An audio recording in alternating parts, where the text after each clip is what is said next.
And welcome to the LEC post-game lobby. I'm Quickshot, joined by Vedius, and I'm so happy to have YamatoCannon dialing in after a very, very entertaining game. Yamato, why do you always have to look so good, my friend? You're so good. Honestly, just stay in school, eat your beans. That's what's up. Now, Yamato, that was shall we say, an interesting game to watch with the boys. Bwipo, in his interview with Law, was a little bit more mellow, a little bit more critical, very, very critical, in fact. What was your take on how Fnatic were able to pick up the win in the manner that they did? Honestly, it wasn't a great game, for sure. I think it was a regression in terms of performance. I think we could have been a lot better. We could have played a lot stronger. A lot of things that went right for us was just Astralis kind of running it down and inting, which isn't what you want to walk away from after taking a win, but a point's a point. Did you get nervous at all around like 10, 12 minutes when White Knight was tower dove and just donated kill after kill and a few more little skirmishes played? I held my breath. I actually said to Vedius, what are the odds? What if Astralis do this? Obviously it didn't play out, but I mean, as a coach sitting watching, how nervous were you? No, my end, I see the Hili-sang Rakan, I've been on the receiving end of his Rakan, so I know that the win, the W is inevitable. His Rakan is just going to do something magical, and the rest of the boys just need to follow up, so I wasn't too worried, honestly. I mean, while it was a scrappy game, Yamato, I'm going to preface this very quickly by saying we've obviously known each other and worked with each other for a very long time. So if I ask you a question that you can't answer because I know we're friends, please just tell me. I don't know if I can answer that, Betty. What is the question? No, but I mean, speaking with Yamato before these weeks, I was obviously asking Yamato, what it was like to be in Fnatic and how it was working with the boys, and all I heard was positive things. And when we saw Yamato's tweets, he was talking about these were issues that he thought could be fixed, right? And even, Yamato just said himself, this was a bit of a regression. So it sounds to me like coming into this week, you at the very least felt like things were on an upward trajectory and then things went down. Is that the case? Or what's it like within the Fnatic camp, I suppose?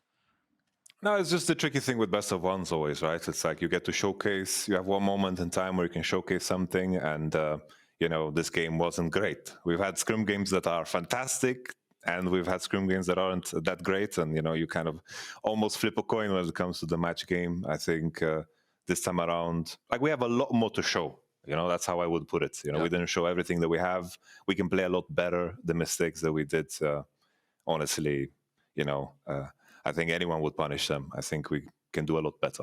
I mean, that's fair. Yeah, and I think that you probably expect to do a lot better. And we know that you have a lot of experience working with teams and kind of growing and building them. And you are in a new environment and you're taking a legacy team that has new players coming together with veteran players. I say, well, they're all veteran players, right? But someone that I did want to talk about was Nisqy, because I feel like coming into the split, there was a lot of fan criticism and sentiment was that he wasn't an upgrade over Nemesis.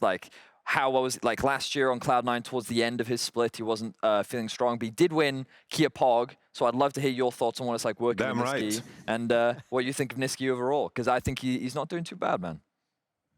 Honestly, Nisqy, rarely can you say this, especially in the world of esports. It's like the fan sentiment and all the gain comes from being a player with a big ego. Those are the players that people watch and people praise. And in a team environment, there is no room for ego. And Nisqy is just the epitome of that. He takes in any type of, feedback. It's very honest, upfront, and works very freaking hard. I almost swore. he works super, super hard, and I think that's just, the recipe for a successful player. I think he does a lot to make sure that the environment is good, and he has a lot of strong opinions and really, really, is a fun person to be around, and I think he's at the core of that.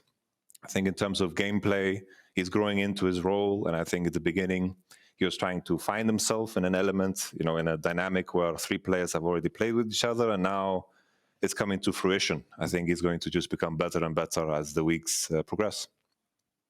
I want to expand a little bit and ask your take when you zoom out. I do want to dive a bit deeper on your journey with Fnatic before we get to that.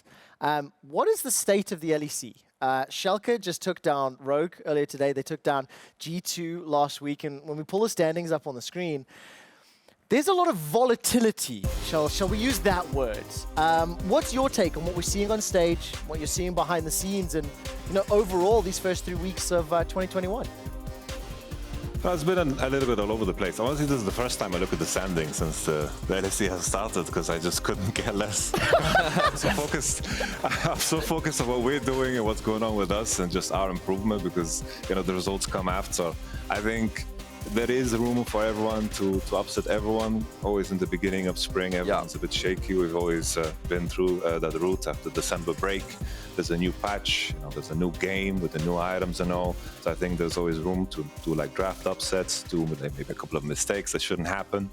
I think the usual suspects will always go to playoffs. I don't think it is going to be that crazy. I think the top 4 is the top 4, and then maybe 5, 6 are the ones that might change, with maybe Schalke rising to the ranks, because they didn't go 7 this time and they're starting to win already now. So that's a good one. So, Yamato, I'm really curious as to your take on the meta, right? Because I agree with you, the beginning of the split, one of the things that we've seen teams find success with is that teams that get a quick grasp on what is good and then use it can often get a lot of early wins, and they can take advantage of the fact that a good draft can sometimes be enough to take down a better team. And this week we saw so many 1-3-1 comps. We saw a huge priority on Azir. The meta seems already very different to what it was last week, and we're still on 11.2. So what direction do you think the game is currently going in? I think it's just I don't want to reveal too much, but I think it's always a question of, it's almost like rock, paper, scissors. What were all the champions that people played last week? Now we see, TF was winning every game, and now people are counter-picking TF, and it's just all about just making choices of what you prepare for the specific picks that have been dominating. And I think it just goes around in circles, Right. All of a sudden, those champions that are beating the current OPs are going to be the considered OP, and then it will go around in circles. I feel like there's a lot of room to explore many different champions. I feel like the meta is wide open with the new item changes, and I think every patch attacks any item that is overbought very, very quickly. So I think it's just about, being a step ahead and always considering the options of, everyone's playing this, what is the next step? Right. Yeah, I agree. And 11.3 is not going to help, because I think Gold Drinker gets a massive nerf too, which is probably going to overhaul things like Olaf priority, and things are going to get crazy. So I think that adaptation is something we're going to be seeing a lot of, and being flexible. And if there's one thing I know, Yamato is all about the spicy builds and getting ahead of the meta. So I'm excited to see what Fnatic both brings out tomorrow and next week as well. Now, can you expand on this? And I realize that the answer may be no, but how much variance are you seeing, even just within your own camp or your opponents maybe, from what is happening in scrims to what is happening on stage? Because I said earlier today during Ready Check that Fnatic, in the games that they've won, they actually hold the record. The 3 bloodiest games that have happened this year have all featured Fnatic. But then also you've had games that have just been so exquisitely controlled and disciplined. And we're seeing similar things. Rogue losing today despite maybe some queries around them. But the variance from what we don't get to see and what the fans don't get to see at home versus official games. I think there's this meme always that my boys always bring up. It's this guy's not going to do this on stage, by the way. They see the scrim against some team and they're flashing in level 1, all inning, doing big burger flips that will start the whole game. And then you see them going up, they're playing on stage. They start with Doran Shield. They play only defensive summoners, and they just don't pressure it the same way. I think when it comes to my boys, I think the performance is transferring pretty damn well. Yeah. Complete cocktail fiesta, and today was one of those games. So I'm hoping odds are in our favor for tomorrow that it's going to be one of those great scrim games that we have so far. Nice. I think there's definitely, some teams that don't have that same overlap, and I'm proud to say it makes it a lot easier for us because we have that overlap for sure. Oh, Jacob, you mentioned tomorrow. It's almost like you know what's going to be coming next on my script, right? Let's take a look at our games tomorrow. It does end with our match of the week. It is G2 versus Fnatic. Something you said really stuck out to me just a moment or two ago. It's Hilly's Rakan. You've seen that. You know what that. You've been on the receiving end. Now it's your Rakan. Now it's your Fnatic. That's right? a good feeling, man. Yeah. Listen, Yamato, there are very, very few people that have a resume as deep, as interesting, as exciting as your own. before I get into what it means for Fnatic and for G2, can you tell me what it's like now being in Fnatic colors, on the Fnatic roster, facing G2, for you personally? Honestly, it feels damn good. You know, I've been like before I was coaching, I was playing, and you know, before G2 was a thing, Fnatic always smacked me around. You know, always playing against Fnatic was a big grand event. You know, something that you look forward to because that's when you know you kind of make your name. And they always smacked me around when I was a player. Smacked me around too when I was a coach. I lost best of fives against Fnatic, lost best of fives against G2. And I think it's inevitable. If you want to win splits, you need to be in these two teams.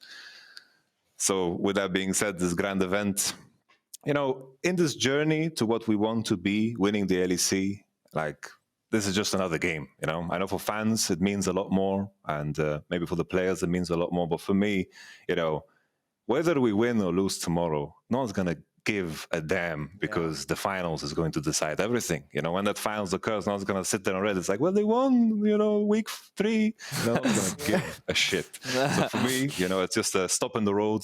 It's all about our own improvement and the final product we can show up with, you know, when playoffs start. So for us, I just want to make sure that we show the best game we can show at this moment in time. And I hope G2 can deliver the same, because I just want to have, you know, a highly competitive game, and the result will be whatever to me. I mean, I absolutely agree and adore everything you've just said, especially the way you phrase it. I mean, Yamato, you've always been a bigger picture kind of guy. You know, whatever speed bumps along the way, you know, you've got a macro view. Hence the reason you're in the coaching side, right? But it is a little unfair, of course, because of how new you are to the organization. But for the history, for the face of Fnatic, Reckless not to be there. Well, the first time since 2014, and now to be wearing G2's colors, and also caps. I mean, can you theorize a little bit what it could mean to Fnatic fans, what it could mean to, you know, maybe some of the people behind the organization? I imagine this is not something you talk about in your team meetings. You know, how do we feel facing Reckless? But it is a huge story, obviously, for everybody. I mean, Vedius wrote a freaking song about it. So, you know, slightly different reasons. Tell me what you think it means, because you've also been close to telling the story as well with us on broadcast. Well, on my end, I understand for fans it's a very big deal. I have noticed already, you know, the Fnatic fans have been very, very supportive of us, and they support, you know, the progress that the team is making, even when we have rough games like today. You know, I think the Fnatic fans have stood by us. They believe in the colors, not only the players, which is, you know, very refreshing and also very exciting. In regards to facing off against Reckless and Caps and historic players from Fnatic, you know, pressure is all on them, you know. We are, you know, wearing black and orange, but we are also, you know, carving our own story here. You know, like Upset didn't come into the team to fill anyone's shoes. You know, he's slamming his own shoes into the wardrobe, and, you know, we're carving our own path. So on my end, you know, the history is history. You know, it is in the colors, but in the end, you know, the group of players that I have, I'm excited about the journey that we are going to carve out for us. So for me, whatever, man, we're going to break him in the end. I absolutely love it. I keep pointing at Vedius like, have you got a question? No, I keep being captivated. He's so captivating. He's just such a great person to listen. He speaks. And I'm like, oh, I could just listen to Okay, so I am gonna put you on the spot. I am going to put you on the spot. What, we are sure. nearing our do that all the time. For the moment. And when I do look at, you know, the beautiful YamatoCannon, and I look at me. Vedius, I do want to ask Yamato, socks, man. could you rate the outfit? When we look at Vedius's you know, entire ensemble, what do you shoes, think? Man? Yeah. Where are the accessories, man? Where are the watches? Where are the cufflinks? Oh, that's true. I didn't. Okay, in my defense, I didn't think I was going to be on the analyst desk today. If I was on the analyst desk with Yamato, I would have been to the stylist. Listen, we got to go all out today, you know? It's hard to compete with you, Yamato. Well, listen, we'll plan for tomorrow because all the words. Yamato is looking for the win tomorrow. So we'll get Vedius, Yamato, now we'll get back on PGL. Isn't that right? Yeah. I'm putting out all the stops for you tomorrow, Yamato. Okay, listen, that does it from us. Across in the Atlantic, the opening day of LCS Spring is just 1 hour away. Don't leave. I do have to do a PGL selfie. Apparently, this is a thing that I have to do. Oh, yeah, we got to do that. We'll be back tomorrow. I'm going to reposition. So how does this work? Do I do it that way? No, The other that way, that You told way. me- There you told go. me Have you this got way. me? For me. Okay, get Get Yamato in. That way, Yamato nice. in. Yes, go Okay, that way. yeah, perfect. Oh Man, man, I got good. such a double chin. Can you dude. get Yamato in? Okay, Back, yeah, come yeah, on, yeah. come back. Yeah, but oh damn it! Smile, Timo Yamato, doesn't that's it, smile. yeah. Yay! Thank you so much. Yamato, if you ever Thank want to you come very join the much. show, we got open spots. We'll see you tomorrow. Fnatic versus G2. Don't. What is this? Like, how am I? Love you, That is Yamato. awful. Love you too. That is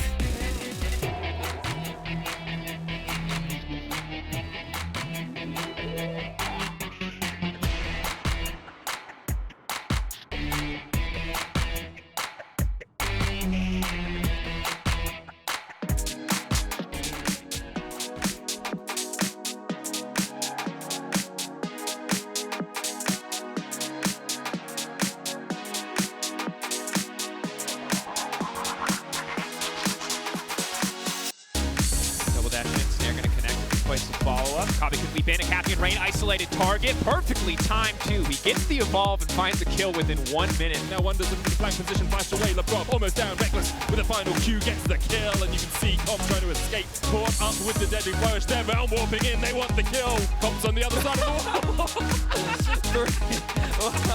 Okay.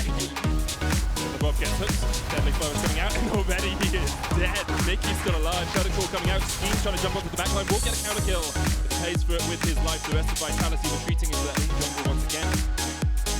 There is no room for this Tristana in this game. Humanoid in the back of the pit is going to leap over. The knockback is there, and SK just descending upon the Mad Lions. It is Predator versus Prey. Arma, just another name on a list for this team as Jezu gets the triple. The Weaver's wall in the top lane as Broken Blade tries to flash away. Diving back in, uses the wall, dives onto Odo Omne, but it's knocked back from the final Odo. And Broken Blade with no mana and no hope of getting No away. mana on It's Inspired Inspired is either. chasing him down. You say that, Ender. Gilius is on his way. Broken Blade, what? Odo is dead! Gilius slams down with the power of the sun. Is in for a little bit of protection. Trimby isn't going to go in. Limit looking for the damage on Trimby. Flash, attract, repel, and Trimby goes down. First blood to Limit. Are Schalke the best team in the LEC? Yes or no? Tell us they beat G2 last week. They're beating Rogue now. Answer yes or no in Quickshot. Oh, good looking flash. Stun. And here comes Promiscue. Bird is not the word for Nisqy. He manages to survive for just a second. They've already killed Zanzala. And now NukeDuck tanking the tower shot. Promiscue stepping forward. NukeDuck's dead. Oh, the dive goes all kinds of wrong. Self-made. Flash. Bear. Slaps down Promiscue. Slides in. Once again, NukeDuck out of position. Here comes the Grand Star for Zanzala's gonna join the party. Promiscue with a double knockup. And here comes White Knight. Gnaw them to death. Nisqy falls as well. Oh my god! Why would you do that?